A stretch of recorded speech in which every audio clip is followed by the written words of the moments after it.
Bonjour et bienvenue dans cette capsule consacrée à un sujet clé pour les entreprises d'aujourd'hui. Comment déjouer nos biais cognitifs pour développer un milieu de travail qui va être plus inclusif. Dans un monde du travail de plus en plus diversifié, que ce soit au Québec ou ailleurs, les leaders ont un rôle central à jouer pour créer des milieux où chaque talent va être reconnu, peu importe ses origines, sa culture ou son parcours. Mais pour y parvenir, il faut commencer par un geste fondamental. Il faut prendre conscience de nos biais, puis apprendre à les corriger. Alors pourquoi on parle de biais cognitifs ? Un biais, c'est une distorsion dans notre manière de percevoir la réalité.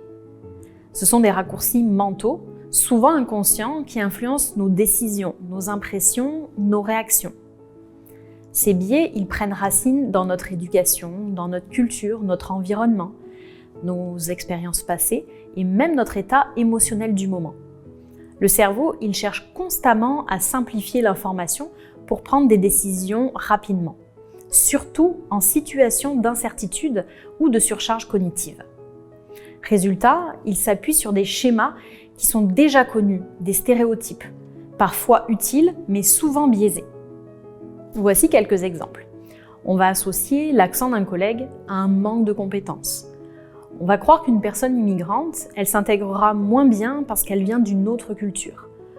Penser qu'un CV international, il est moins crédible. Ou encore, on va supposer qu'une personne immigrante, elle restera pas longtemps dans l'entreprise avec l'idée qu'elles sont en transition. Mais ces biais, ils font pas de nous de mauvaises personnes. Ils peuvent nous empêcher d'être de bons leaders, par exemple, et de passer à côté de talents qui pourraient apporter une belle plus-value à notre entreprise. Alors, comment on peut déjouer ces biais ?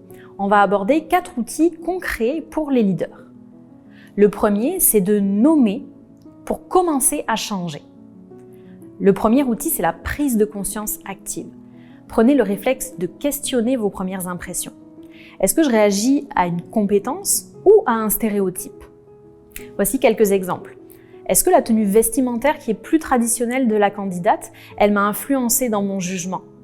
Ou est-ce que j'ai trouvé cette personne trop réservée ? Ou simplement c'est une autre manière de s'exprimer dans sa culture pour exprimer du respect ou de la retenue ? Est-ce que j'ai perçu son accent comme un obstacle ou est-ce que j'ai évalué concrètement sa capacité à se faire comprendre ? On a un exercice qui est très simple. Après une entrevue ou une rencontre, vous pouvez noter ce qui vous a fait bonne impression et ce qui vous a dérangé dans l'entrevue. Puis ensuite, vous allez vous demander, est-ce que c'est fondé sur des faits ou sur ma propre perception ? Vous allez pouvoir nommer les biais et là, c'est la première étape pour les désamorcer. Ensuite, vous allez pouvoir diversifier vos sources d'influence. Parce qu'on développe nos repères à partir de ce qu'on voit, de ce qu'on entend ou de ce qu'on lit. Puis si tous vos repères professionnels viennent de la même culture ou du même réseau, vos filtres, ils vont rester les mêmes. Donc voici quelques actions qui sont très simples à mettre en place. Vous allez pouvoir lire ou écouter des contenus qui proviennent de points de vue plus variés. Des balados, des témoignages de personnes immigrantes, des articles d'experts en diversité culturelle et bien sûr nos capsules sur la plateforme. Vous pouvez participer à des ateliers de sensibilisation aux différences culturelles. Vous pouvez aussi inviter des collègues qui sont issus de l'immigration à partager leur expérience professionnelle pendant des rencontres d'équipe. Et aussi, c'est important de s'entourer de personnes qui sont issues de la diversité parce que de cette façon, elles vont pouvoir vous apporter un regard différent sur la situation. L'objectif, il est d'élargir votre cadre de référence pour développer un regard qui va être plus nuancé et plus juste. Ensuite, c'est important de structurer les décisions pour réduire l'effet des biais.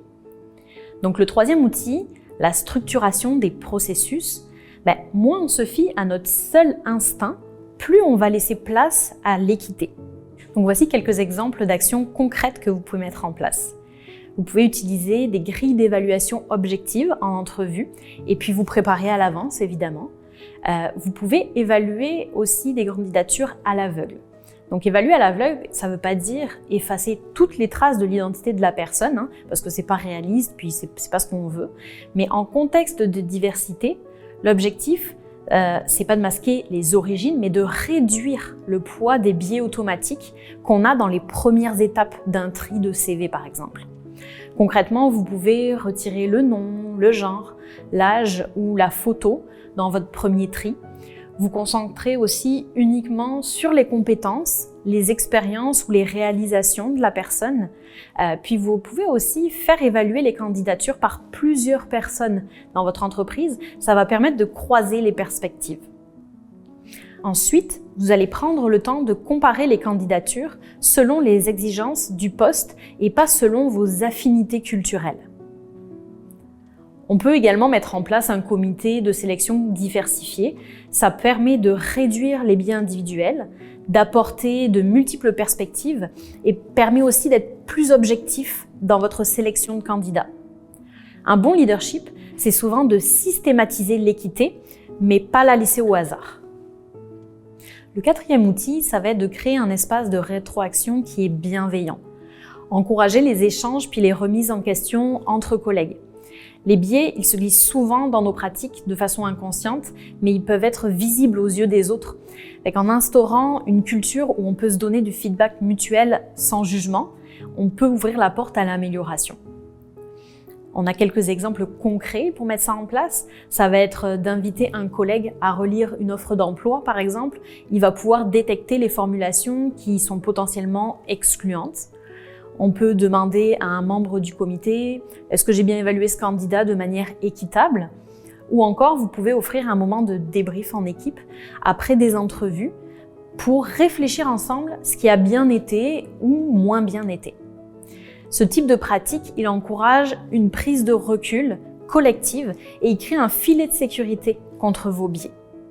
Parce que seul, on peut manquer des angles morts, mais ensemble, on y voit vraiment plus clair. Pour finir, les biais cognitifs, ils sont vraiment humains. Mais un leadership inclusif, c'est un choix de revoir vos réflexes, de s'ouvrir à l'autre et surtout pour créer des environnements où chacun peut contribuer pleinement, sans devoir prouver qu'il mérite d'être là. Un milieu diversifié, c'est vraiment une force. Les organisations qui adoptent ces pratiques, elles sont plus résilientes, plus innovantes et aussi plus humaines. Alors on va se poser cette question simple. En tant que leader, est-ce que je veux être confortable ou est-ce que je veux être conscient ? Merci de votre attention et surtout merci de contribuer à bâtir un monde du travail plus inclusif, un geste à la fois. Merci d'avoir écouté cette capsule et à très bientôt pour la prochaine.